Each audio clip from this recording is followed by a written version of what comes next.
Salut à tous, je suis de retour pour une vidéo. Pour ceux qui ont vu la précédente, la première qui était une ouverture de courrier reçu. J'ai trouvé ça plutôt sympa comme exercice et je me suis dit que c'était peut-être l'occasion aussi de partir sur différentes idées, notamment de vous présenter un peu les différentes collections que je fais par rapport aux cartes NBA. Et aujourd'hui, je voulais me concentrer et vous présenter un peu la collection principale, hein, la PC principale qui concerne les Goggles Player. Donc les lunettes, pardon, les joueurs qui portent des lunettes et des masques de protection sur le terrain. Donc le but, l'idée, c'est de vous présenter un peu les joueurs, de vous présenter cette collection, de prendre le temps de regarder les cartes, un peu les différents, toujours rester dans les différents styles de cartes qui constituent cette collection. Il y avait une idée particulière aussi derrière ça, c'était de vous faire un peu différents épisodes, puisqu'il y a un certain nombre de joueurs. Et puis de voir ça au fur et à mesure, quand j'ai le temps, lancer des petites vidéos pour qu'on partage un peu un moment ensemble. Et puis aussi d'un côté plus personnel, pour que je puisse conserver voilà, une trace de cette passion que je vis, que j'ai vécu tout au long de l'année dernière et qui a été un vrai réconfort avec cette période Covid qu'on a connue. Donc voilà, donc l'idée, je vous l'ai expliqué. Aujourd'hui, par exemple, je me suis dit, pourquoi on se concentrerait pas sur trois joueurs des Lakers. C'est l'anniversaire de Karim Abdul-Jabbar. Et c'était le bon moment. C'est trois bons joueurs pour vous présenter un peu cette collection, puisqu'on on va parler de James Worthy, de Karim Abdul-Jabbar donc, et de Kurt Rambis, qui est un peu la figure de proue de cette collection. C'est mon chouchou. Vous pouvez l'apercevoir juste ici. Avant de commencer les cartes, de faire un petit point avec vous, voilà, l'idée autour de cette collection, quand j'ai commencé un peu à collectionner les cartes, en ayant rencontré tout le groupe de Gilbreth, c'était vraiment de trouver un thème qui était plutôt original, assez atypique, garder un esprit fun et esthétique, puisque les cartes c'est surtout ça en fait, hein, c'est un moyen d'exprimer aussi notre passion pour le basketball, mais il faut que ce soit marrant, qu'il y ait toujours un côté ludique, un côté voilà, qui ramène un peu en enfance. Et j'ai eu cette idée en fait de joueurs à lunettes. euh, pour plusieurs raisons. Déjà, la première raison, c'est qu'il y a une liste de joueurs limitée. Donc ça permet quand même de faire un tour défini, de cadrer cette collection. Souvent, on a tendance à collectionner une équipe en particulier ou un joueur en particulier, et c'est très bien, mais moi, je voulais quelque chose un peu plus cadré. L'autre avantage également, c'est qu'on va faire le tour un peu de toutes les époques, en fait, de toutes les décennies, puisque on commence dans les années 50 avec George Mikan, et puis jusqu'à aujourd'hui, par exemple, avec un rookie qui a été drafté donc en 2020 par les Suns en 10e position, qui est Jalen Smith. Donc on va vraiment couvrir toutes les décennies. Et je me suis dit que ça pouvait être sympa de vous sortir comme ça quelques épisodes en présentant à chaque fois différents joueurs. Alors là, je vous en ai parlé, donc je voulais commencer par Kurt Rambis, l'ami Kurt, mon Clark Kent, celui qu'on surnomme Clark Kent, et on peut comprendre pourquoi. Quand on le voit sur cette position. Alors, c'est pas un grand joueur à proprement parler, hein, on est sur un joueur de second plan. Il a été important. C'est un joueur important à avoir au sein d'une équipe puisque c'est un vrai guerrier. Et puis il avait ce look particulier qui en faisait un peu un chouchou des fans. Et je suis tombé un peu pour la même raison, c'est que voilà, c'est un peu un joueur atypique en ce sens. Pas du tout flashy, pas un gros scoreur, mais un vrai bon gars. Et du coup, donc, on va faire le tour de certaines de ces cartes, hein, que j'ai dans la collection, c'est l'idée. Pour la petite info, c'est quand même un joueur qui a commencé sa carrière à Athènes en Europe, du coup. Et il est passé ensuite sous le maillot des Lakers, des Suns, des Hornets, des Kings, pour revenir aux Lakers. Et puis il a eu une carrière aussi de coach, hein, que ce soit coach adjoint ou head coach, hein, notamment aux Lakers, aux Wolves et aux Knicks. Et puis ensuite ça s'est arrêté là. Bon, ça serait, c'est pas une chose très étonnante. Souvent malheureusement il y a beaucoup de choses qui s'arrêtent avec les Knicks. Donc voilà, pour faire un petit récapitulatif, c'est sur sa carrière, hein, les statistiques en carrière, on est sur du 5 points, 5 rebonds, une passe. Voilà, donc rien de flashy du tout. Et pourtant, pour ceux qui ont connu cette période, puisque là on est vraiment années 80, 90, c'est un joueur qui a marqué. C'est un joueur dont on se souvient. Et du coup, La chance que j'ai notamment, c'est que ces cartes font le tour de collections qui sont vraiment mythiques, hein, des cartes à collectionner, hein, notamment les Skybox. Alors, on va commencer, on va faire un petit tour ensemble avec cette NBA Hoops, donc sous le maillot des Lakers. Alors, c'est la seule que j'ai sous le maillot des Lakers. C'est un joueur dont on trouve facilement des cartes signées, un grand nombre même. Et moins, bizarrement, je trouve, en tout cas, j'ai moins accès facilement à des cartes de base ou des inserts. Donc là, du coup, on est sur une carte de 93-94, et puis on voit du coup, hein, la période de Lakers, Charlotte, Phoenix, Sacramento, une pige à Sacramento en 92-93, et puis du coup, un retour aux Lakers. Donc là, on est vraiment sur la partie fin de carrière, et, euh, et avec deux numéros portés, hein, notamment le 30, le 31. Donc voilà, NBA Hoops, très classique, hein, pour l'époque. C'est des cartes que j'aime, qui sont sobres et qui le sont encore aujourd'hui, hein, même sur les collections actuelles. Là, on rentre dans un set beaucoup plus mythique, qui est donc le Skybox 90-91, où là, on rentrait dans quelque chose qui a été mis en avant par la NBA, même à travers des publicités, sur le tandem Larry Bird, Magic Johnson. Euh, voilà, un peu plus osé en termes de design. C'est très graphique, très coloré. Et ça lira encore plus sur la collection d'après, hein, qui est la 91-92. Euh, Ce qui est important et ce que j'aime encore une fois avec ce type de carte, c'est qu'on est sur un set mythique et encore une fois le travail du design, les mecs qui ont créé cette collection ont dû tout bonnement s'éclater. Il y a tout qui est rétro en fait ici, hein. On a l'ancien logo des Suns, l'effet sur le ballon, les shorts courts, l'attitude, la position du joueur et puis le fond qui se veut un peu futuriste pour l'époque. Et derrière, encore une fois, on prend le temps de mettre une autre photo que sur le verso, que sur le recto, pardon, avec un récapitulatif des stats sur la saison. Donc voilà, notre bon Kurt. On enchaîne donc sur la même série avec la Skybox 91-92 cette fois. Donc voilà, vous voyez la différence, hein, entre les deux sets légendaires. On passe du sombre, des ténèbres à la lumière, et toujours sur le maillot des Suns. Voilà, c'est pareil, hein, c'est tout bonnement superbe. Ça fait partie des premières cartes que j'ai pu collectionner, notamment le deuxième, pardon, le deuxième break que j'ai pu effectuer avec Mehdi, Boom Shakala Cards, où on avait fait l'ouverture donc de cette boîte 91-92 Skybox. Et voilà, on voit tout de suite le sourire de Kurt Rambis, et j'adore, c'est simple, c'est efficace. Derrière, on passe sur du Upper Deck, 91-92. Euh, c'est moins mon truc, les Upper Deck, hein. Je pense que Hervé pourra confirmer. Mais voilà, il y a quand même la peine, encore une fois, d'avoir une photo différente sur le recto et sur le verso. Upper Deck, ils ont fait énormément de choses. Il y a des choses qui sont très très bien, qui sont notamment au top. Je pense tout de suite aux cartes holographiques qui sont exceptionnelles. Mais voilà, je sais pas, j'ai toujours trouvé ça un peu cheap visuellement. On est sur de l'entrée de gamme, hein, de toute façon, hein. Dans les années 90, ce sont les cartes à aller collectionner chez le buraliste, à aller acheter chez le buraliste. Mais c'est toujours bien à avoir dans la collection, comme dirait un certain gourou. On va enchaîner toujours sous le maillot de Phoenix. Donc là, on rentre également sur un set mythique, les NBA Hoops. On est sur du 90-91. Daryl Kurt Rambis. Et notamment, on a eu le droit cette année sur les NBA Hoops 2020-2021 à une série d'inserts qui rend hommage en fait à cette collection-là. Donc comme quoi ça a quand même marqué, c'était sympa de voir des joueurs actuels, je pense notamment à Antetokounmpo, avec ce format d'arche autour de la photo. C'est encore simple et efficace comme design. Alors oups, voilà, on reste toujours sur quelque chose de très classique,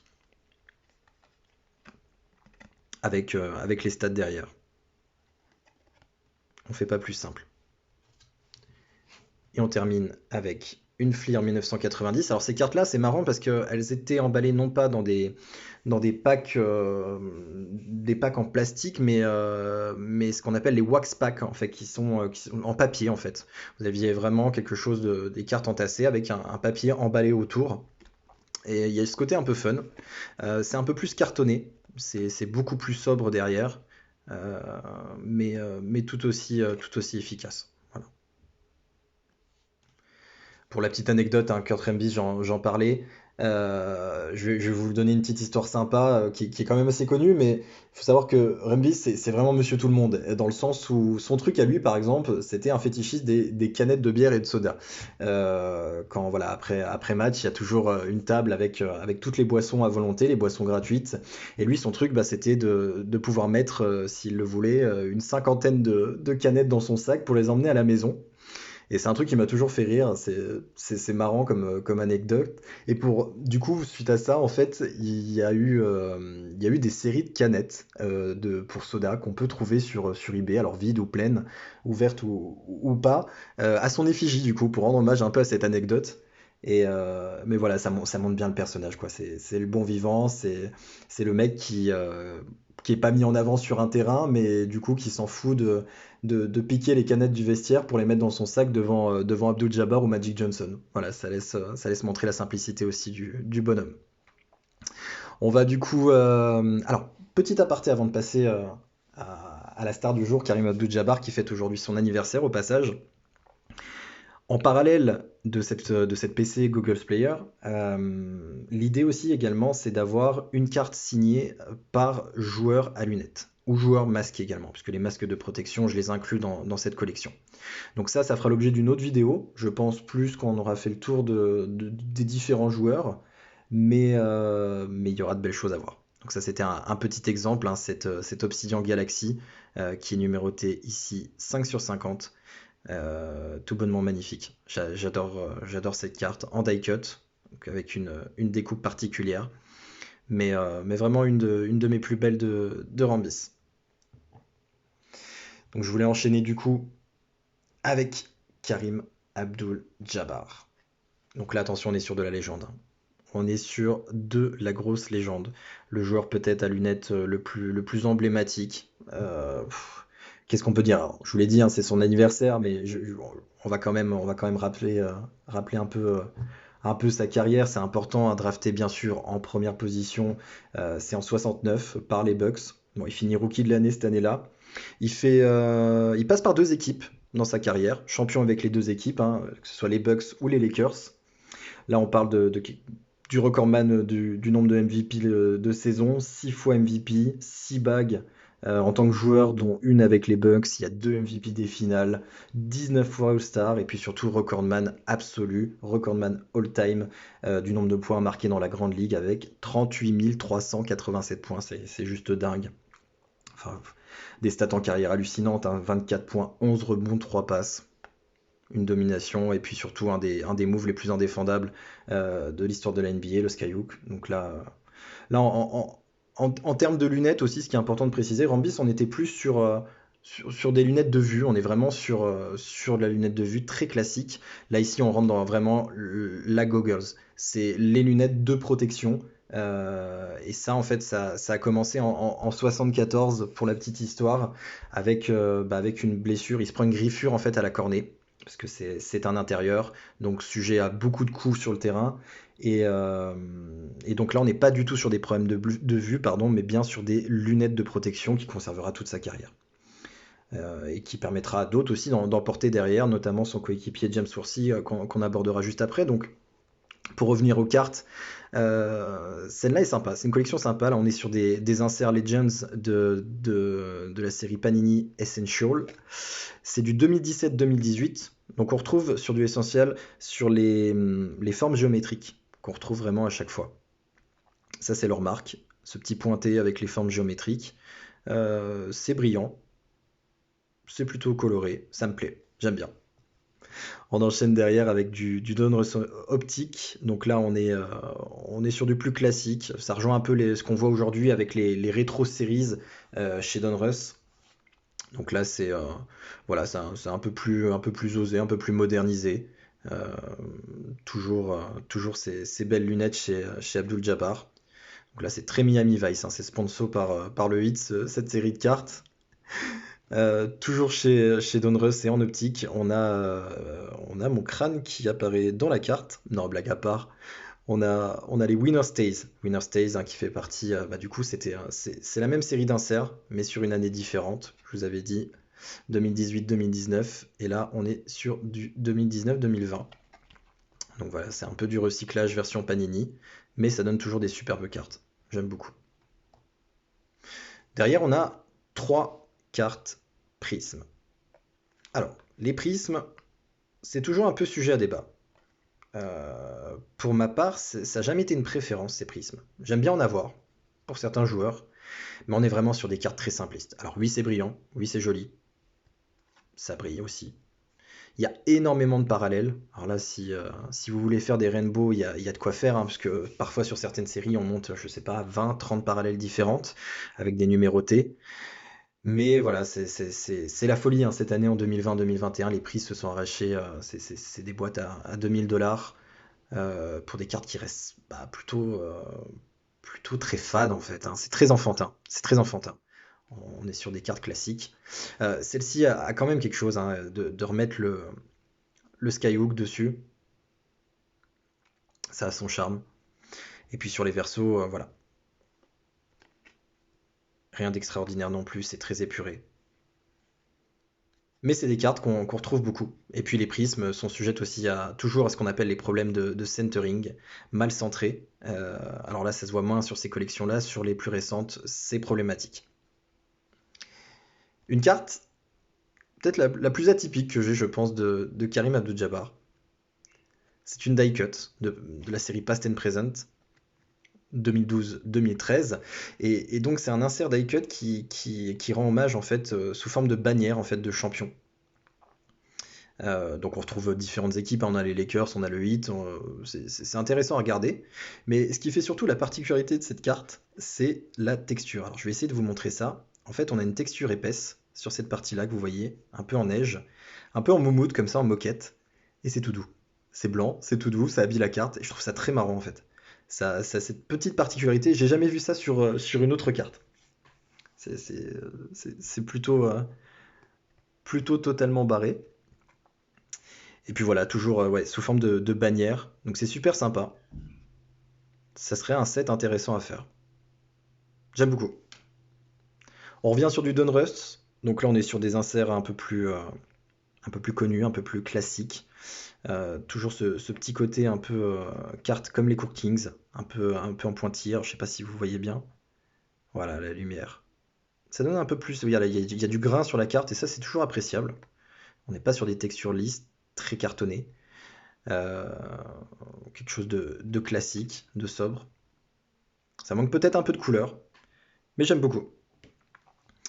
Alors derrière, on arrive sur les cartes miroirs, qui ont été la folie un peu cette année. C'était les nouveautés, alors pas cette année, c'était en 2019-2020, les mosaïques, ça a très très bien marché. Et ça, c'est cette série d'inserts Hall of Fame en fait. Euh, voilà, des cartes encore une fois, on met de la géométrie en avant, le côté mosaïque. Pareil, il en existe énormément de parallèles. Ils ont repris un peu le même principe que les prismes, ça a très très bien marché, mais sympa, avec des inserts plutôt cool, hein, les collections MVP, les collections Hall of Fame, les collections aussi Team USA. Donc, c'est pareil, c'est très recherché, j'aime beaucoup. Là, on arrive sur du Totally Certified 2014-2015. Alors, si la caméra veut bien faire le point. Alors, je fais ça vraiment avec les moyens du bord, hein.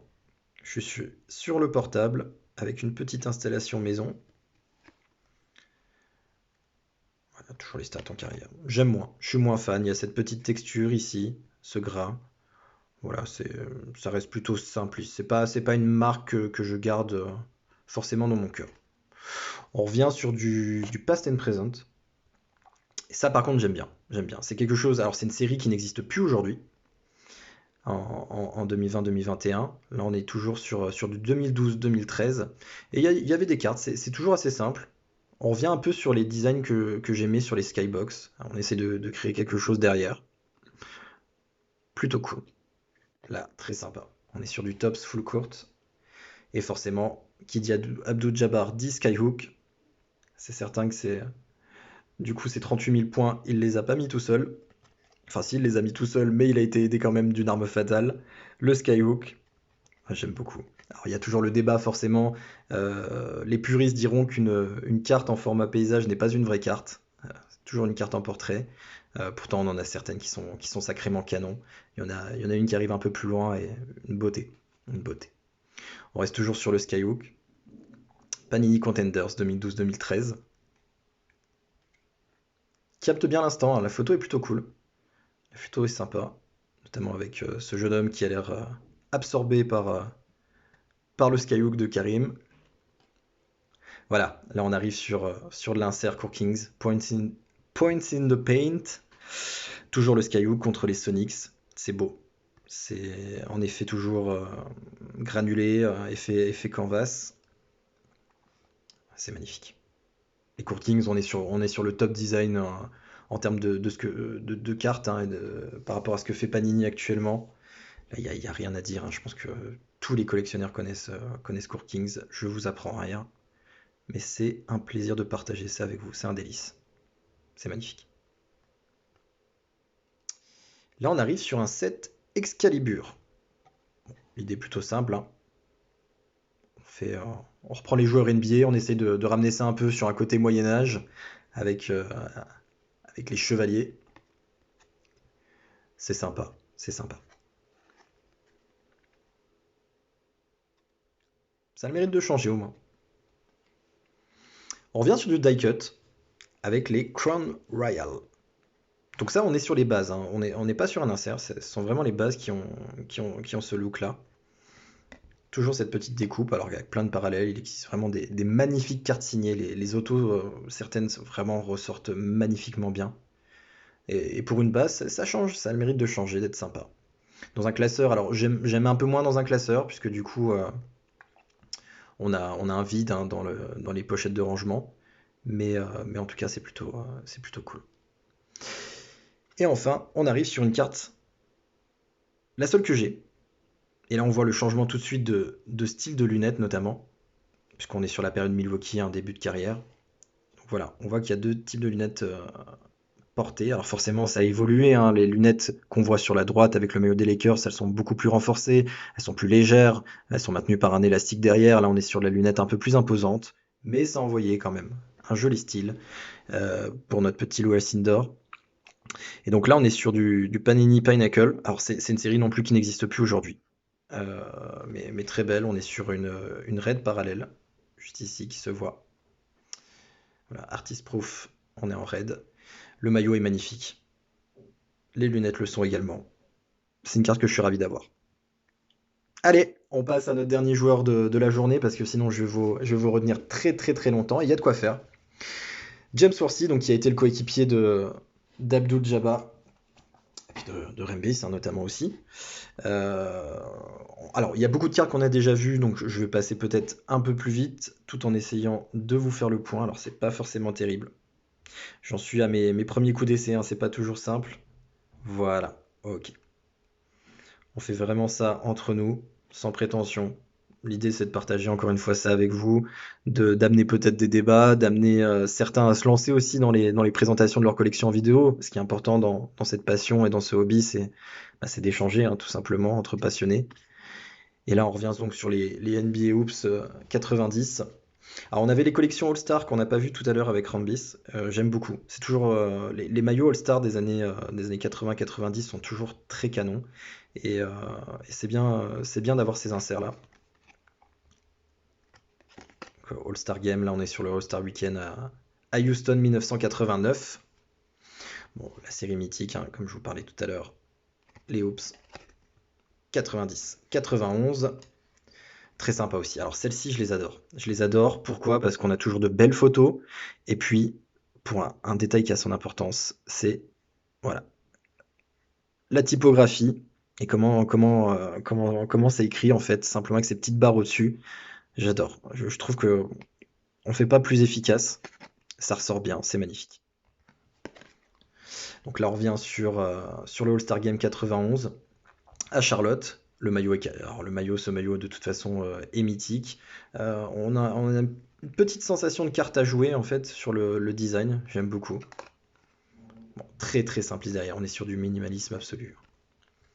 Également en série NBA Hoops. Donc là, on est sur la carte, je crois que c'est la 551, 515, pardon, 515 de mémoire, réalisée par un artiste du coup, par deux artistes, Enzo Messi et Urs Schmidt. Ça fait partie de la collection, c'est un petit insert. Alors, je sais pas de mémoire s'il y en a d'autres, mais cet effet néon, alors qu'on est alors on est sur quelle année? 91, c'est plutôt sympa. Elle est assez rare celle-là, je l'ai pas vue beaucoup passer. Enfin, elle est assez rare, non, puisqu'elle a été produite en édition illimitée, mais je la vois pas souvent passer. Et j'ai été très content de la voir lors d'un échange.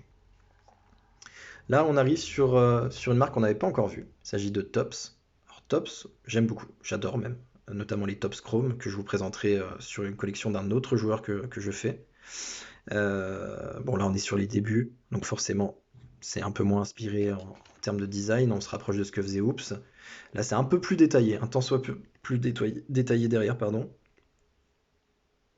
Alors, pour info, du coup, James Forsey, c'est vrai que je vous en ai pas parlé, mais il est drafté en 82 en première position hein, également, hein. Ça, c'est toujours les bons coups des Lakers. Il fera toute sa carrière aux Lakers, 3 fois champion, MVP des finales en 88, c'est important de le préciser, surtout dans une équipe aussi bien remplie.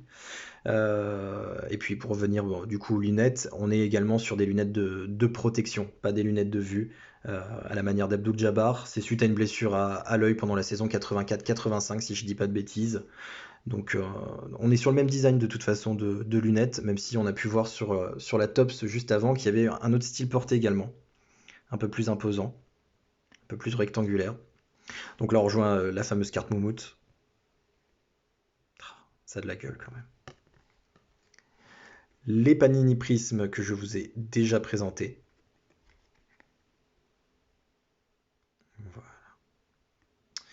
Voilà, drafté en première position.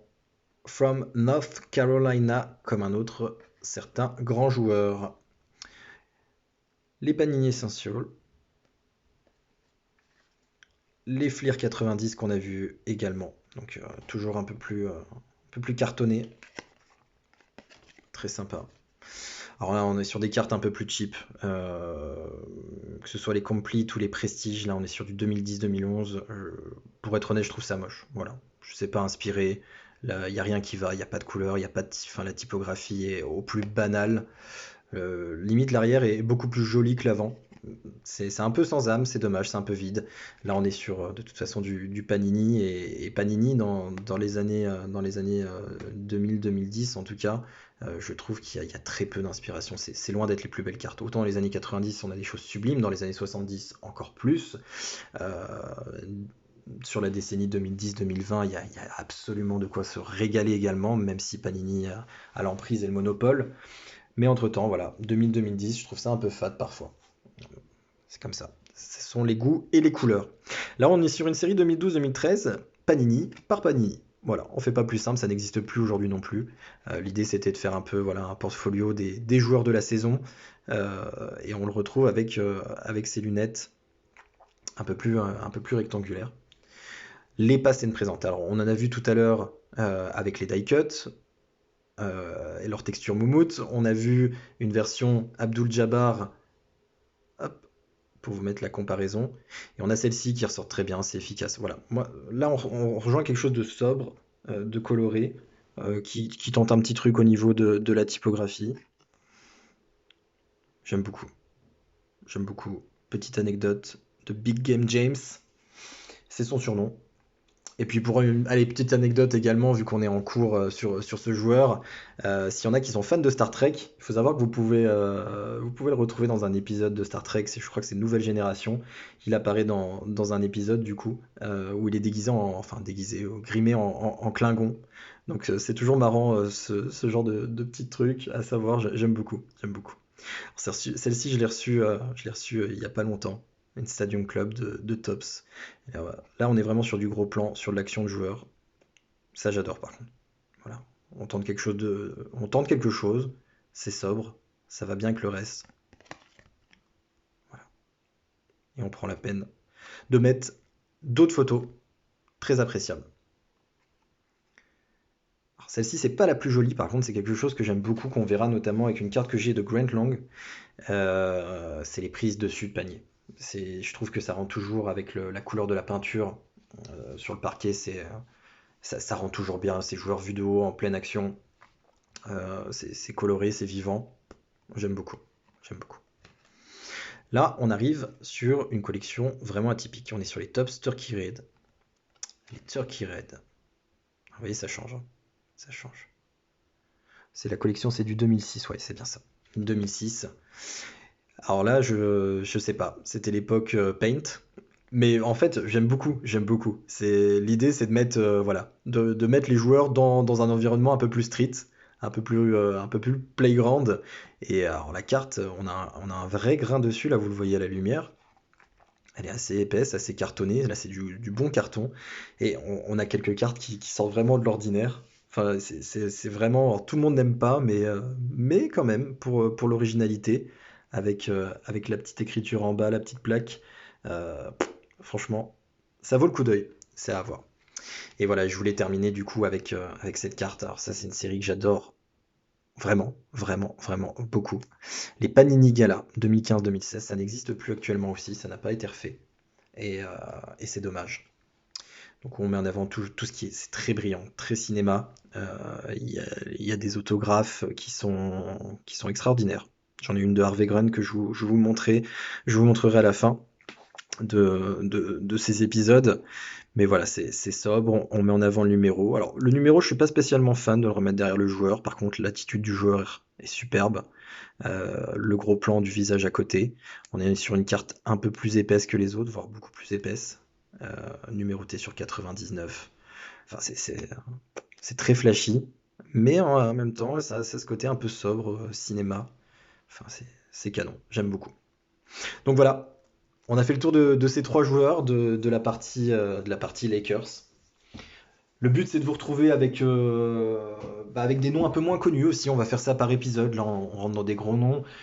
Derrière, bien sûr, je pense que la prochaine fois, on abordera des Horace Grant, des Amari Stoudemire, des Moses Malone, Hakeem Olajuwon. Il y a vraiment de quoi faire au niveau des joueurs à lunettes. Et plus on avancera au fil des épisodes, plus on ira vers des joueurs moins connus, voire carrément méconnus même. Euh, et même du joueur universitaire qui n'a pas joué en NBA, pas eu la chance de jouer en NBA. Donc ça va être l'occasion de découvrir ensemble des joueurs, de découvrir des cartes. J'espère que là, c'est peut-être aussi l'occasion de découvrir des séries de cartes que vous n'avez pas dans votre collection et de les chercher, de voir si vos joueurs sont dedans. C'est toujours comme ça aussi qu'on peut découvrir certaines choses.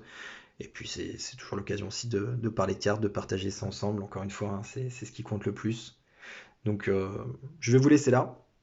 Merci à ceux qui ont regardé la vidéo. Désolé pour le temps de vidéo. C'est vrai que je parle beaucoup, mais il y a tellement à dire. Et puis je vous dis à une prochaine.